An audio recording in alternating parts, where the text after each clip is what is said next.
কোনো বাবা যদি তার সৎ ছেলেকে যদি একেবারে সবকিছু থেকে মাহারাম করে, এ বিষয়ে কোরআন হাদিস কি বলে? সৎ ছেলে বলতে কি বুঝিয়েছেন? সৎ ছেলে যদি হয় যে বাবা দুইটা বিয়ে করেছে, ওই বাবার প্রথম স্ত্রীর সন্তান, দ্বিতীয় স্ত্রীর সন্তান, এটাকে সমাজের মানুষ সৎ বাবা সৎ ভাই বলে নাকি?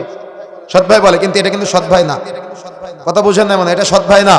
একজন পুরুষ মানুষ যদি 4টা বিয়ে করে, 4জন স্ত্রী যদি দুইটা করে 8টা সন্তান থাকে, এরা সবাই আপন ভাই। কেন? বাবা একজন, মা আলাদা, সবাই আপন ভাই, সম্পদ সমপরিমাণ ভাগ হবে। কথা বুঝতে পেরেছেন? বাবা একজন, মা আলাদা, সবাই আপন ভাই। তাহলে সৎ ভাইকে, সৎ ভাইয়েরও ব্যাখ্যা আছে। সৎ ভাই হলো একজন মহিলার এক জায়গায় বিয়ে হয়েছিল, সেখানে 2টা ছেলে, তালাক প্রাপ্ত হওয়ার পরে আরেক জায়গায় বিয়ে হয়েছে, সেখানে আবার 2টা সন্তান, ওই আগের স্বামীর ঘরের সন্তান, পরের স্বামীর ঘরের সন্তান, এরা হলো সৎ ভাই। অর্থাৎ মা একজন, বাবা আলাদা, তারা হলো সৎ ভাই। কথা বুঝতে পেরেছেন?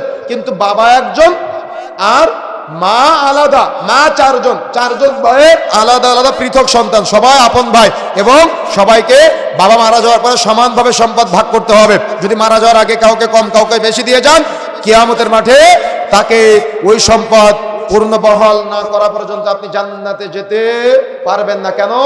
আপনি জমি ফাঁকি দিয়েছেন নিজের সন্তান থেকে। আল্লাহ আপনাকে দিয়েছে আপনার সন্তানদের মাঝে ভাগ বাটোয়ারা করে দেওয়ার জন্য, কিন্তু আপনি সেটা না করে আপনি মরার আগে তো ভাগ করতে পারেন না। আপনি মারা যাওয়ার পরে ইসলামী শরীয়তের মিরাজ বন্টন অনুযায়ী সম্পদ ভাগ হবে। মারা যাওয়ার আগে কাউকে কম কাউকে বেশি দিয়ে যাবেন, এটা কিন্তু বাবার প্রতি অভিযোগ।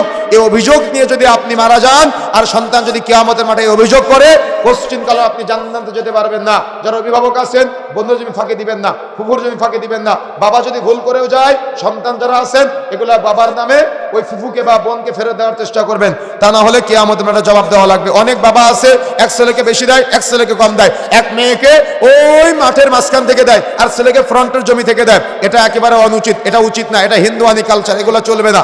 সতর্ক হতে হবে, সাবধান হতে হবে। সমাজ ইসলামী শরীয়তের মিরাজ বন্টন অনুযায়ী ভাগ করতে হবে, না হলে কিয়ামতের মাঠে জবাব দেওয়া লাগবে।